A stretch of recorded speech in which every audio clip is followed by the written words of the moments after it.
Bueno, hola, buenas noches.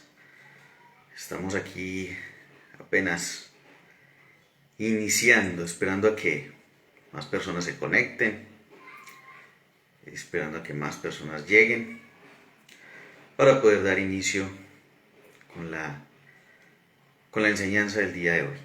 Esperemos un momentico mientras vemos a más personas aquí conectadas.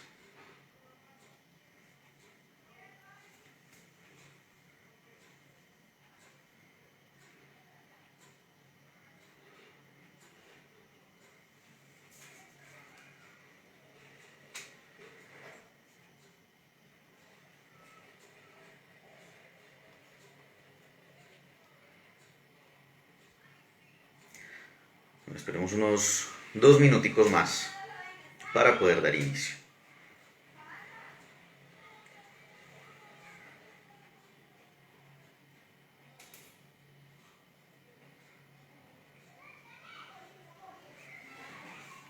Bueno, mientras tanto les voy contando a los que se van conectando. Este es un proyecto que no es solamente mío.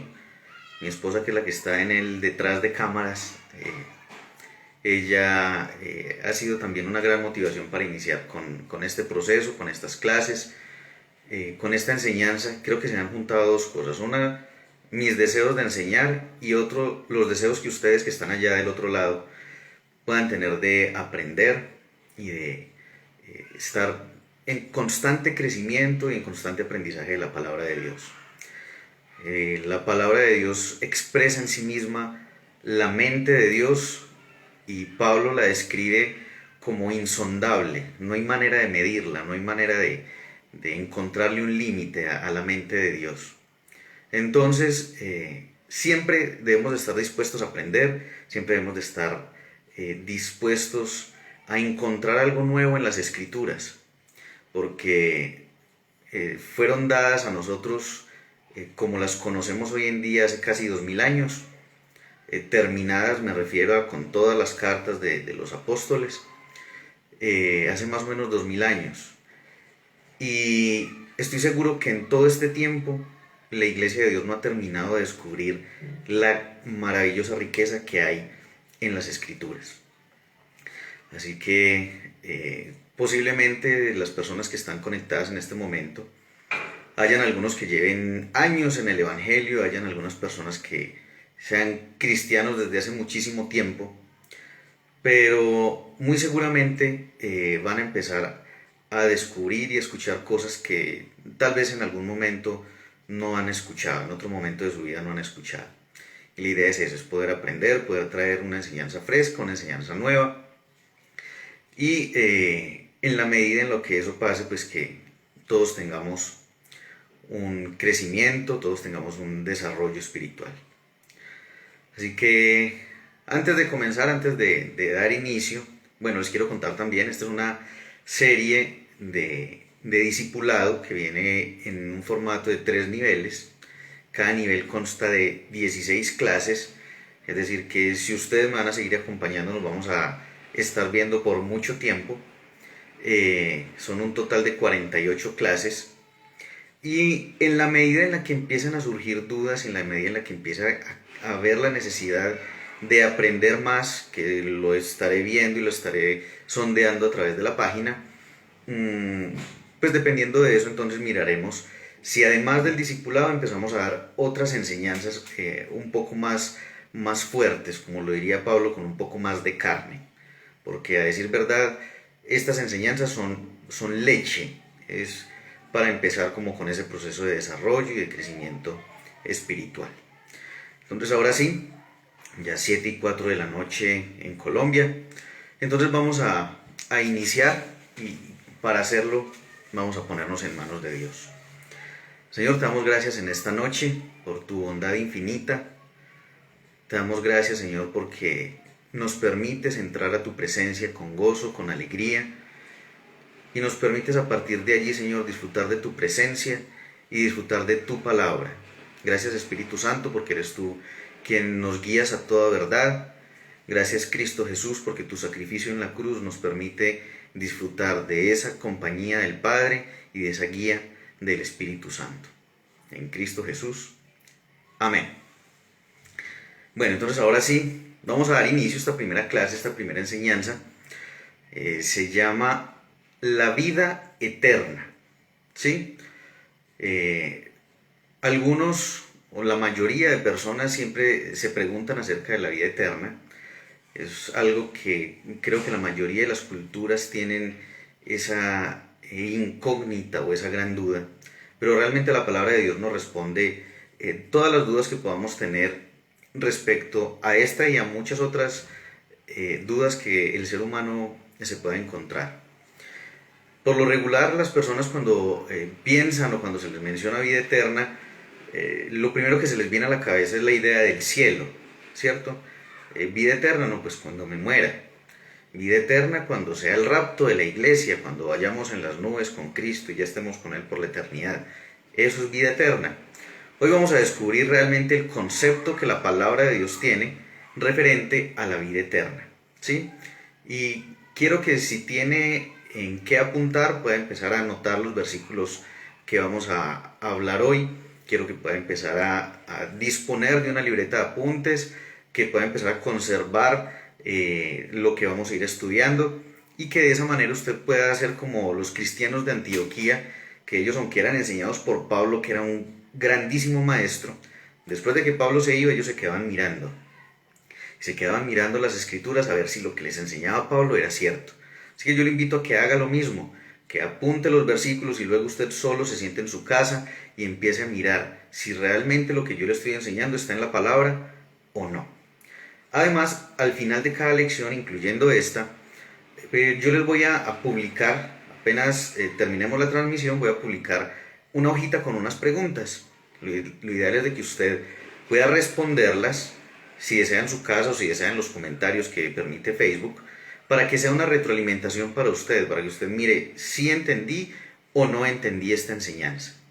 De todas formas, el día de mañana yo estaré publicando otra hoja con las respuestas correctas para que usted diga, sí me quedó claro, para que diga, tengo que corregir esto. ¿Listo? Entonces, sin más preámbulos, iniciemos. Y vamos a uno de los versículos, yo creo que más conocidos, más famosos de toda la Biblia. Por algunos teólogos es considerado como el ombligo de la Biblia, el corazón mismo de la Biblia, el centro, el propósito prácticamente por el que todas las escrituras existen. Y es Juan capítulo 3, versículo 16. Dice, porque de tal manera amó Dios al mundo, que ha dado a su Hijo unigénito, para que todo aquel que en Él cree no se pierda, mas tenga vida eterna.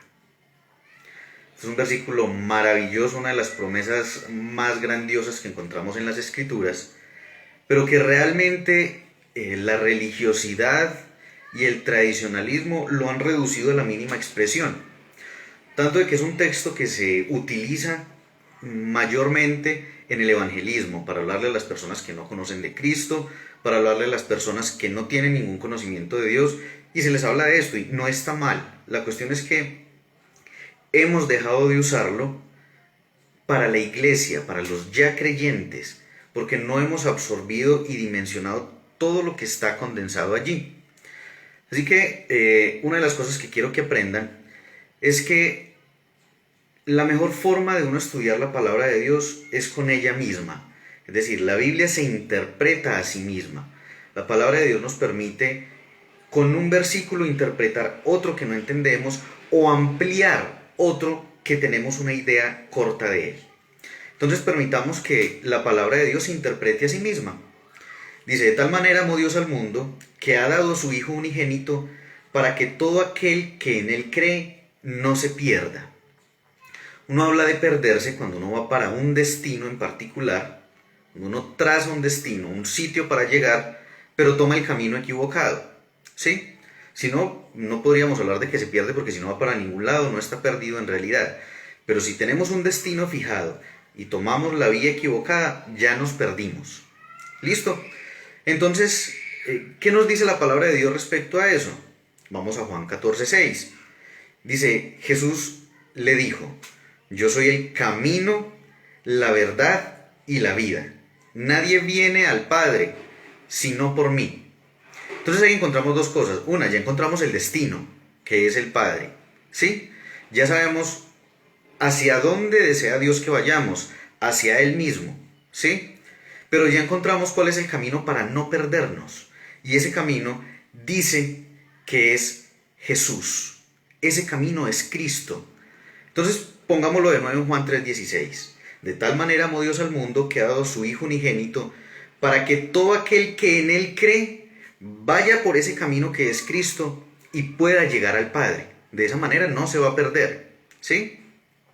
Ahora, lo que dice a continuación es absolutamente maravilloso. Dice, mas tenga vida eterna. Es decir, aquel que se pierde no tenga tenga vida eterna. Entonces, ahí es donde empezamos a desarrollar todo esto, porque dice que no se pierde, es decir, ya tenemos el camino, ya tenemos el destino, pero aparte de eso, de tener el camino y el destino, el destino es el Padre y el camino es Cristo, también nos llama a disfrutar, a tener la vida eterna. Entonces, es allí donde surgen las ideas de las que les hablaba ahora, esas ideas tradicionalistas en las que decimos que la vida eterna es estar en el cielo. Y esa es solamente una parte de esa verdad. Hay una parte mucho más grande y mucho más poderosa en todo eso. Y el mismo Jesús no lo explica. Si usted tiene esa idea vaga y esa idea un poco limitada de la vida eterna, permita que Jesús le explique qué es la vida eterna. Y es muy sencillo, está en Juan capítulo 17, versículo 3. Dice, y esta es la vida eterna. Jesús lo explica de una manera muy sencilla. Que te conozcan a ti. En Juan 17, todo Juan 17 está hablando con el Padre. Es una oración larguísima, donde termina orando por nosotros incluso, eso lo veremos en otra clase. Y dice, le dice al Padre, que te conozcan a ti. Esa es la vida eterna. Que te conozcan a ti, el único Dios verdadero, y a Jesucristo, a quien has enviado. Esa es la vida eterna. No nos llenemos de grandes explicaciones teológicas, no nos llenemos con ideas religiosas o filosóficas. Jesús lo explica muy sencillo. Esa es la vida eterna. Conocer al Padre y conocer al Hijo. Ahora, ¿qué tipo de conocimiento es ese? Hay una versión de las Escrituras que es de una secta que prefiero no mencionar, mencionémosla, los Testigos de Jehová. Tienen una Biblia que fue acomodada a su propia doctrina, que fue acomodada a su propio gusto. Este versículo, en la versión de su Biblia, dice que tengan conocimiento de ti. Resulta que no es lo mismo uno tener conocimiento acerca de alguien que conocerlo personalmente.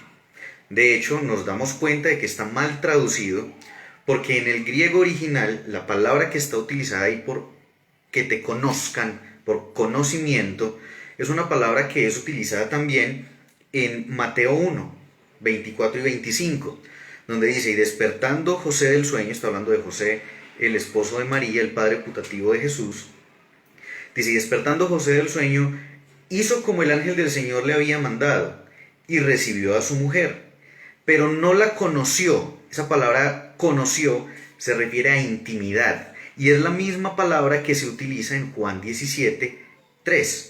Dice, no la conoció hasta que dio a luz a su hijo primogénito y le puso por nombre Jesús. Es decir, esa palabra conocimiento no se refiere a un conocer en un sentido ideológico o en un sentido meramente intelectual. Se trata de un conocimiento personal, íntimo, de una cercanía. A eso se refiere esa palabra conocer en el griego en el que fue escrito la Biblia y que no la encontramos en estos dos pasajes. Ahora, si volvemos a Juan 17:3, entonces estaríamos diciendo que la vida eterna es tener una relación personal, cercana, con Dios, que es nuestro Padre, y con Jesucristo, el Hijo que Él envió por nosotros y del cual habla en Juan 3:16.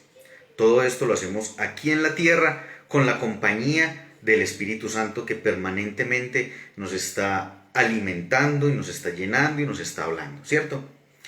Ahora, podríamos decir que este es el fin de la enseñanza, porque ya sabemos que es la vida eterna. Pero no es así. En realidad lo que tenemos que mirar es qué hay detrás de esa relación entonces.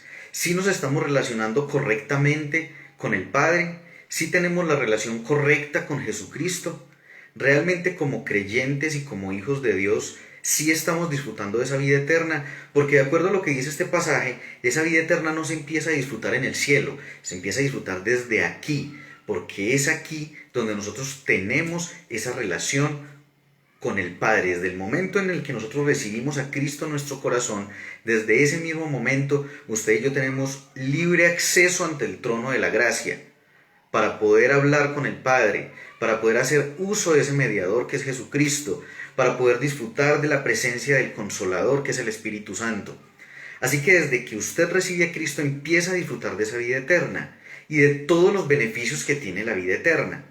Pero realmente la pregunta es, ¿está usted disfrutando de esa vida eterna que Cristo le ha entregado desde el momento en el que usted le recibió a Él? Vamos a encontrar algo muy particular.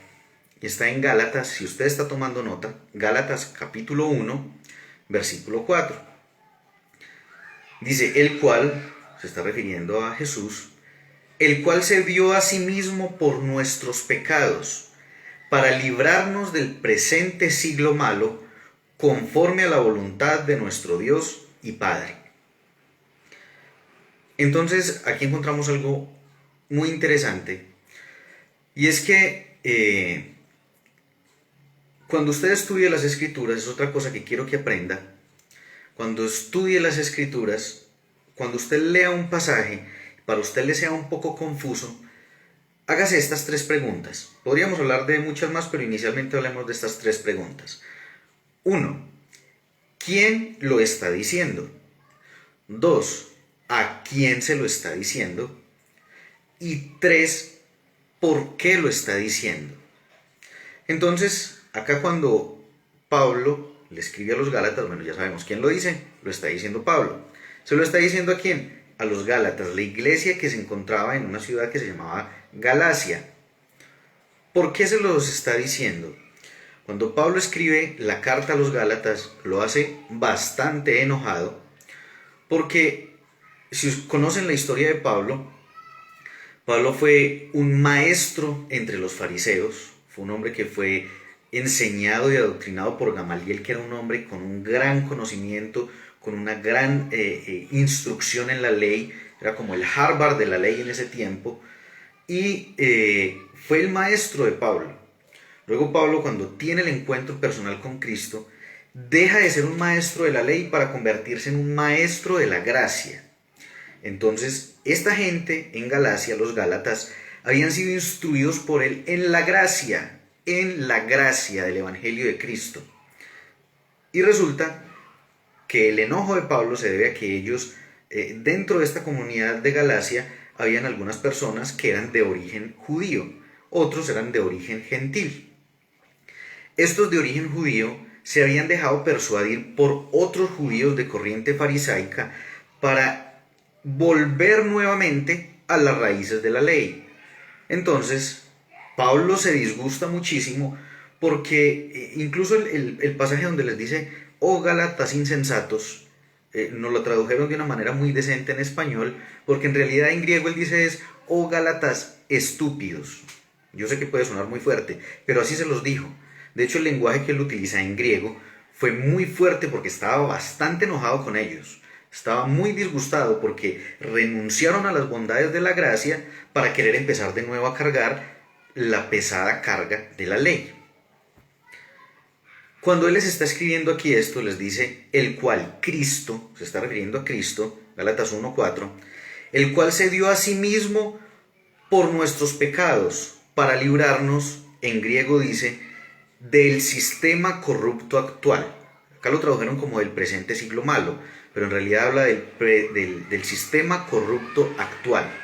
No se está refiriendo al sistema político, no se está refiriendo a la sociedad.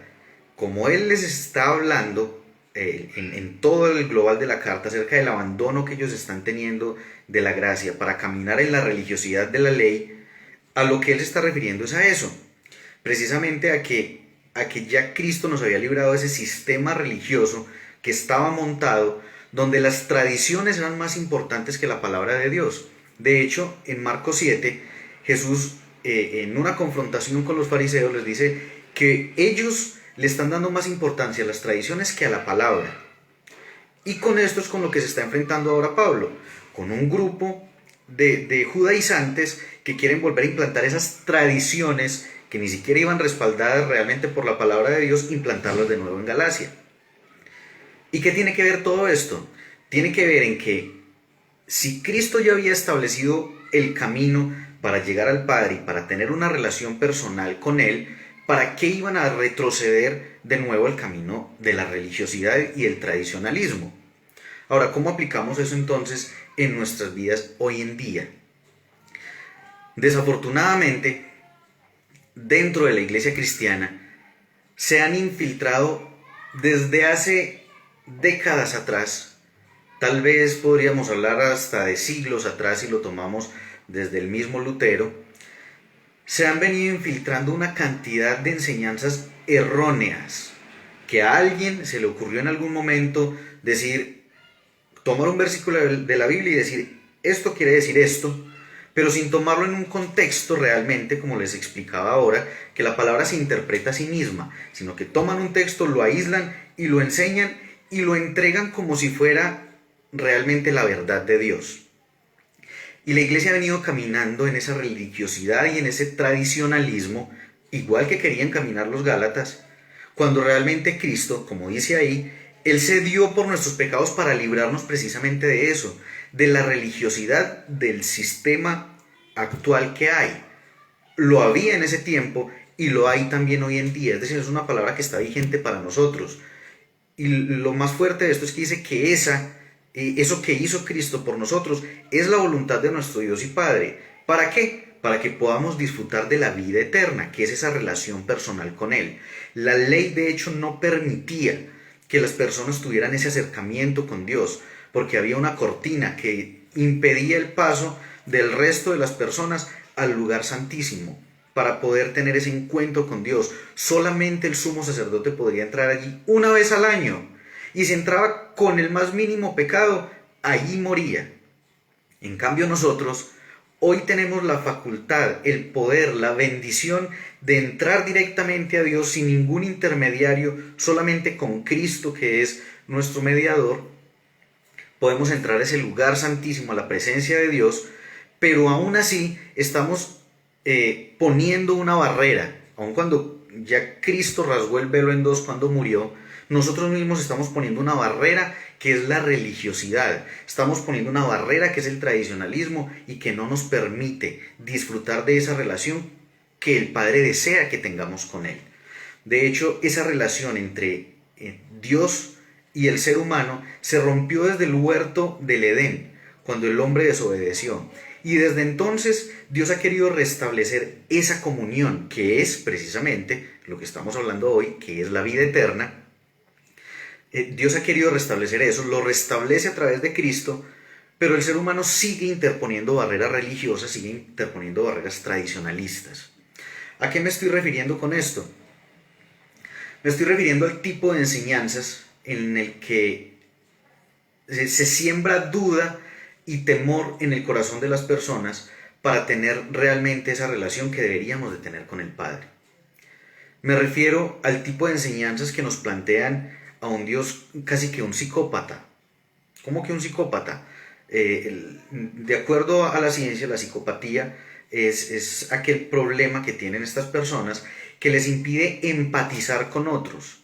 Es decir, usted es empático con alguien cuando usted ve llorar a alguien y usted siente como las ganas de llorar, y usted siente pesar, usted siente tristeza por el dolor ajeno. Eso es la empatía. El psicópata no siente eso. Por eso le hace daño a las personas, por eso los mata y se queda viéndolos morir, por eso no le importa que su víctima llore, grite, haga lo que sea. Para él es igual, como que no estuviera pasando nada.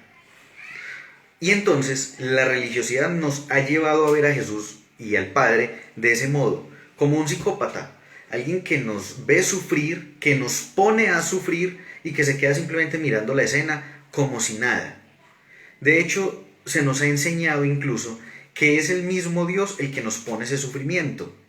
Y se han basado en lo que les decía ahora, en unos textos que aíslan del contexto real para sembrar una idea religiosa. Y los grandes baluartes de estas enseñanzas doctrinales equivocadas son, por ejemplo, el libro de Job, que el libro de Job es realmente un ejemplo de cómo no debemos ser nosotros. Job vivió, lo vamos a ver en otra ocasión, pero Job vivió, fue en temor y en ignorancia, y él mismo lo reconoció. Y le estamos dando más valor a las palabras de Job, que ya las vamos a retomar, que a las palabras de Jesús. Otro de los textos que se toman para decir, sí, es que Dios nos hace sufrir para nosotros aprender, para Él disciplinarnos, es el texto en Hebreos que dice que el padre que ama a su hijo lo disciplina. Pero de hecho ahí, y lo vamos a ver también después en otra enseñanza, vemos cómo realmente Dios nos muestra en ese texto cómo es que Él disciplina a sus hijos. Y no es a través de desgracias, no es matándole a la mamá, no es haciendo que la persona se enferme, no es haciendo que lo echen del trabajo, no es dañándole la casa, arruinándole la vida. No, Dios no le enseña a nadie de ese modo. Esa no es la forma en la que Dios actúa. Ah, pero ¿y el aguijón en la carne de Pablo? El aguijón en la carne de Pablo no era una enfermedad. El aguijón en la carne de Pablo no era un problema físico, no era una desdicha que él tuviera, no era algo que realmente afectara su salud, sino que el aguijón en la carne de Pablo, perdón, era otra cosa que vamos a ver en otra ocasión. Entonces, lo que yo sí quiero es que quede claro que Dios nos traza una línea muy evidente con la cual nosotros podemos saber si lo que está pasando en nuestra vida es de parte de Dios o no es de parte de Dios. Permítame, tengo aquí el pasaje, lo busco aquí. Esto lo encontramos en Juan capítulo 10, versículo 10. Dice, el ladrón, Jesús está refiriendo aquí a Satanás. El ladrón no viene sino para hurtar, matar y destruir. Pero yo, dice Jesús, yo he venido para que tengan vida y para que la tengan en abundancia. ¿Quién es el que viene a robar, a matar y a destruir? Lo dice Jesús muy claramente. No dice, es el Padre cuando lo quiere probar. No dice, es el Padre cuando le quiere enseñar algo. No dice, es el Padre cuando lo quiere disciplinar. No, dice que es el diablo. Si usted tiene algún problema con ese pasaje de la Biblia, si quiere le puede aplicar liquid paper, si quiere puede arrancar la hoja, pero en realidad es Jesús el que lo está diciendo. Es decir, que todo lo que en nuestras vidas representa pérdida, muerte y destrucción no viene de parte de Dios. El COVID-19 no ha sido enviado por Dios. Las torres gemelas no fueron derribadas por Dios. Los terremotos no son enviados por Dios. ¿Cómo nos damos cuenta? Miremos ese pasaje. Y ahí nos enteramos realmente de quién es obra todo eso. Dice, el ladrón, que es Satanás, no viene sino para hurtar, matar y destruir. Es más, le hemos dado tanta importancia al aspecto religioso que de hecho le damos más valor a las palabras de Job que a las palabras de Jesús, que era lo que les decía ahora. ¿Qué dijo Job? Job dijo, Dios da y Dios quita, ¿cierto? Pero resulta que aquí Jesús nos explica que no es Dios el que quita. El que roba, el que mata y el que destruye es el otro. Es más, Job se dio cuenta que estaba tan equivocado, y eso es lo que la religiosidad no dice, que al final del libro de Job, el mismo Job dice, estaba equivocado. Hablé lo que no era correcto, estoy parafraseando el texto. Hablé lo que no era correcto y me arrepiento de todo lo que he dicho. Porque él se dio cuenta que estaba equivocado, que todo lo que había dicho lo había dicho en ignorancia y todo lo que había vivido lo había vivido como respuesta al temor que él tenía.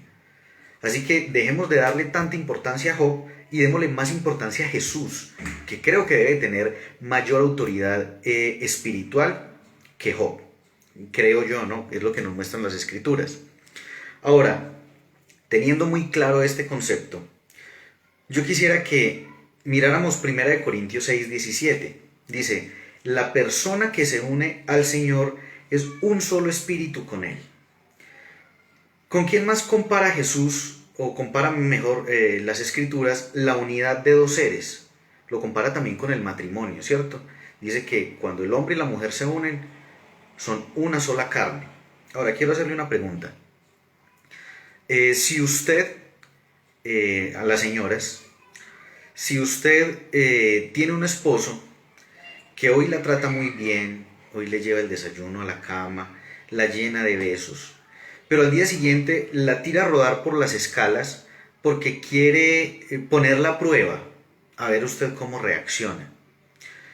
Luego al otro día le hace un almuerzo delicioso, le lleva flores, le lleva chocolates, pero al día siguiente le da un golpe en la cara, le rompe el tabique porque la quiere disciplinar. ¿Usted tendría confianza en ese hombre con el que es uno solo? Yo creería que no. Ahora, la palabra de Dios dice que el que se une al Señor, nosotros los que hemos creído en Cristo, somos uno con el Señor. Podríamos confiar en Dios basados entonces en esas enseñanzas que nos dicen que Dios hoy nos puede llenar de bendiciones, pero mañana de pronto nos puede matar. Mañana de pronto nos puede enfermar. De pronto mañana nos echan del trabajo porque Él quiere disciplinarnos, quiere enseñarnos algo. ¿Podríamos realmente confiar en Dios? Si la palabra de Dios dice que podemos entrar confiadamente al trono de la gracia para disfrutar de eso, de esa comunión con Él, de esa vida eterna con Él, ¿cómo podríamos tener confianza cuando Dios se comporta de esa manera? Porque no es Dios realmente el que hace eso, es la religiosidad, vuelvo y les digo, la que nos ha hecho creer ese concepto erróneo acerca de Dios. Y por eso no hemos podido disfrutar de esa comunión con Dios, de esa relación personal con Él, debido a que las enseñanzas religiosas nos ponen esa barrera y nos levantamos todos los días como quien tira una moneda al aire. Vamos a ver hoy la suerte que nos trae, vamos a ver de qué humor amaneció hoy Dios. Y eso nos impide realmente tener confianza y tener seguridad en la palabra de Él. Porque de pronto hoy yo vaya a ser bendecido, de pronto hoy yo vaya a ser maldecido. ¿Sí? Espero que esta idea y este concepto vaya quedando claro. Quiero que miremos un pasaje más, está en 1 de Pedro, capítulo 1, versículos del 3 al 4. Dice, como todas las cosas que pertenecen a la vida y a la piedad, nos han sido dadas por su divino poder, mediante el conocimiento de aquel que nos llamó por su gloria y excelencia, por medio de las cuales nos ha dado preciosas y grandísimas promesas, para que por ellas llegásemos a ser participantes de la naturaleza divina, habiendo huido de la corrupción que hay en el mundo a causa de la concupiscencia. Aquí hay algo muy fuerte, y es que todas las cosas ya nos han sido dadas. Hay personas que se la pasan toda la vida pidiéndole a Dios una cantidad de cosas que Dios ya nos dio. Dios, dame fe. Dios, dame amor. Dios, dame paz. No tengo paz, dame paz. Y se les olvida que el fruto del Espíritu Santo es amor, gozo, paz, paciencia, benignidad, bondad, fe, mansedumbre y templanza. Todas esas cosas ya se las dio Dios a través del Espíritu Santo y las puso en su espíritu. Y se las pasan pidiendo cosas que ya tienen. Si ya se las dio, ¿qué es lo que tiene que hacer? Ejercitarlas. Es como decir, no, es que Dios no me dio músculo. No, lo que uno tiene que hacer es ejercitar los músculos. Pero que los tiene, pero pues la pereza a veces nos gana. Pero dejemos de pedir cosas que Dios ya nos dio. Y seguimos pidiéndolas porque precisamente la religiosidad nos ha llenado de una cantidad de cosas y nos pone a pedirle a Dios cosas que ya Él nos entregó. Dice que todas las cosas que pertenecen a la vida y a la piedad nos han sido dadas por su divino poder. Por eso cuando Cristo estaba allí en la cruz, Él dijo, consumado es. O sea, la obra ya estaba terminada, ya todo estaba dado, ya todo estaba hecho. Lo que tenemos que hacer es disfrutar de la gracia de Dios, disfrutar del amor de Dios y continuar desarrollando todas esas cosas que nos ha entregado, ejercitándolas. Dice que todo esto Es mediante el conocimiento, vuelve otra vez la palabra conocimiento, la misma de Juan 17:3 que leíamos hace un rato. Es decir, es mediante no solo el conocimiento, digamos, intelectual, el conocimiento de la palabra de Dios, sino mediante ese acercamiento y esa relación personal con Dios, que usted puede desarrollar y sacar todo esto de sí. Y continúa diciendo, mediante el conocimiento de aquel que nos llamó por su gloria y excelencia, por medio de las cuales nos ha dado preciosas y grandísimas promesas, para que por ellas llegásemos a ser participantes de la naturaleza divina. Resulta que si ya somos un solo espíritu con el Señor, si ya somos uno con Dios, quiere decir que la naturaleza de Dios está en nosotros, la naturaleza de Dios está en nuestro espíritu. Nosotros lo que tenemos que hacer es ser participantes de la naturaleza divina. ¿Cómo que participantes? Creo que todos, así no nos guste, aunque a mí sí me gusta, pero a quienes no les gusta el fútbol, alguna vez han visto así sea un fragmento de un partido de fútbol. En un partido de fútbol hay miles de espectadores en el estadio, bueno, cuando permitían llenar los estadios. Hay millones de espectadores en los televisores en las casas, pero todos estos son espectadores. Participantes solo son 22 jugadores, 11 de un equipo y 11 del otro. Resulta que aquí dice que a través de estas promesas lo que Dios desea es que nosotros lleguemos a ser participantes de la naturaleza divina. Es decir, que dejemos de ser espectadores y que desarrollemos esa naturaleza de Dios que está en nosotros a través de la relación con Él, del fortalecimiento a través de la palabra, a través del desarrollar ese fruto del Espíritu Santo que ha sido puesto en nuestras vidas. Y que de ese modo la naturaleza divina que está puesta en nosotros realmente la disfrutemos. ¿Pero por qué? Termina aquí diciendo Pedro, dice, habiendo huido de la corrupción que hay en el mundo a causa de la concupiscencia. Lo curioso de esto es que cuando Pedro escribe sus dos cartas, él las escribe a las iglesias que estaban ubicadas en Asia Menor. Y dentro de esas iglesias también está la iglesia de los Gálatas. Quiere decir de que Pedro también les está llamando la atención a ellos cuando dice habiendo huido de la corrupción. No se está refiriendo nuevamente ni al sistema político, ni al sistema social, ni a nada de eso. Se está refiriendo a la corrupción religiosa, a esa religiosidad y ese tradicionalismo que quería infiltrarse y que amenazaba permanentemente las iglesias de esa zona. Entre esas, la iglesia de los Gálatas, la iglesia de Galacia.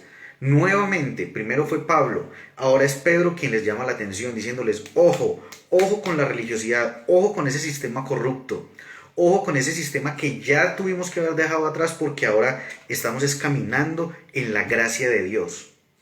Porque si no caminamos en esa gracia, no vamos a poder disfrutar de la vida eterna.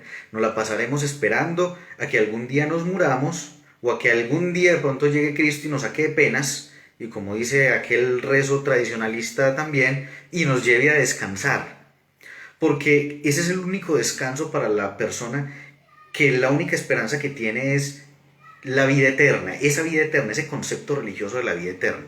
El morirse o el que Cristo venga por nosotros. Pero Dios quiere que nosotros empecemos a disfrutar desde aquí de la vida eterna. Para eso tenemos que sacar de nuestra mente todos esos conceptos religiosos que nos obstruyen tener una cercanía con el Padre, todos esos pensamientos religiosos que nos alejan de tener una relación correcta con Él y con Jesucristo, que no nos permiten acercarnos con confianza al trono de la gracia, sino que nos dejan un velo, como si aún existiera esa cortina que nos separaba a nosotros de Dios, como la que existía antes entre el lugar santo y el lugar santísimo. Por eso es que también hay un pasaje que ha sido muy mal interpretado. Ha sido usado mucho para evangelizar, para hablarle a los nuevos creyentes. Pero en realidad este pasaje, bueno, aunque sí lo podemos utilizar para los nuevos creyentes, pero este pasaje realmente fue dirigido a un grupo de creyentes, a la iglesia de la Odisea. Y lo encontramos en Apocalipsis capítulo 3, versículo 20. Dice, he aquí, yo estoy a la puerta y llamo. El que le está diciendo estas palabras a Juan es Jesús, que le está diciendo, escríbale estas palabras a la iglesia de la Odisea. Dice, yo estoy a la puerta y llamo. Si alguno oye mi voz y abre la puerta, entraré a él y cenaré con él y él conmigo. Dice Jesús, Se lo dice a un grupo de creyentes. Cuando uno estudia todo el tema de lo que estaba pasando en la Odisea, en realidad eran personas que también se estaban dejando llevar, pero por otra corriente religiosa. Eso será motivo de estudio en otra ocasión. Se estaban dejando llevar por otra corriente religiosa, se estaban dejando seducir por otras palabras que torcían las escrituras, y aún así Jesús, en medio de su amor, su gracia, su misericordia, les dice: yo estoy a la puerta, yo estoy ahí expectante. Lo único que necesito es que ustedes abran la puerta y me permitan entrar a cenar. Yo creo que todos sabemos que uno a su casa a cenar no lleva a cualquiera. Uno a la casa de uno a cenar invita a una persona a quien le tiene afecto, a quien le tiene amor, a quien le tiene respeto, admiración. Y eso representa intimidad, cercanía. Jesús nuevamente insiste en que Él es el que quiere tener esa cercanía con nosotros, el que quiere tener ese acercamiento a nosotros. Tanto que Él dice que Él permanece a la puerta, esperando a que nosotros seamos los que le abramos, que Él llama, que Él está tocando. Pero entonces somos nosotros, como en el caso de la Odisea, los que tenemos que dejar esas enseñanzas religiosas a un lado para abrirle a Él y volver a tener esa relación personal con Él, basada solamente en la palabra, no en las enseñanzas tradicionalistas y religiosas, sino solamente en la palabra.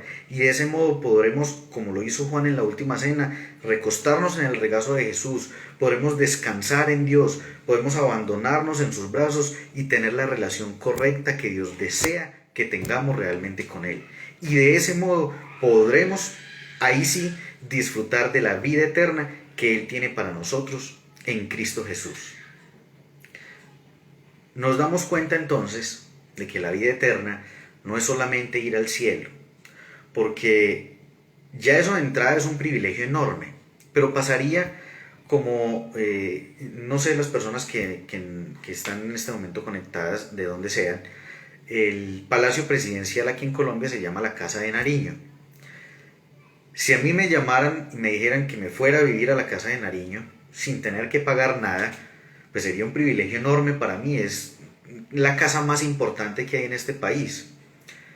Y yo me iría, pero sería muy lamentable saber que, siendo la casa más importante del país, la persona que es responsable de esa casa, que es el presidente de la República, uno nunca lo vea y nunca comparta con él.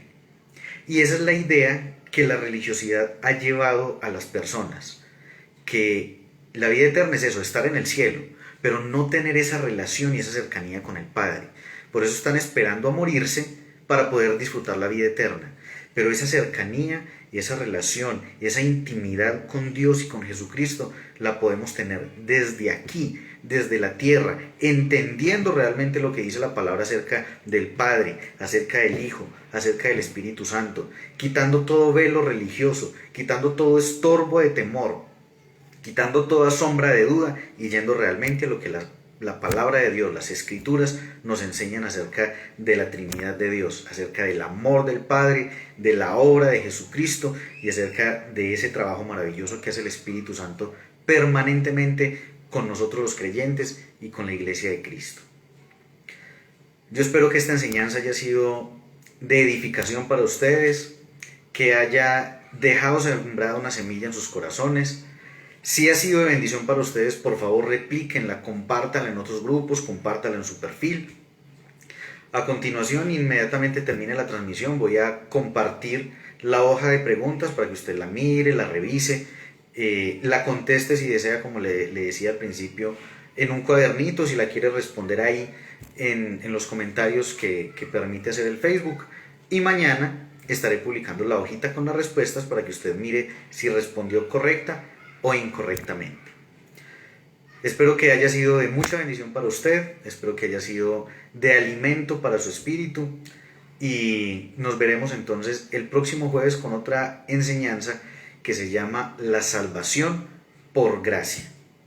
Bendiciones para todos, un abrazo fuerte, que estén muy bien.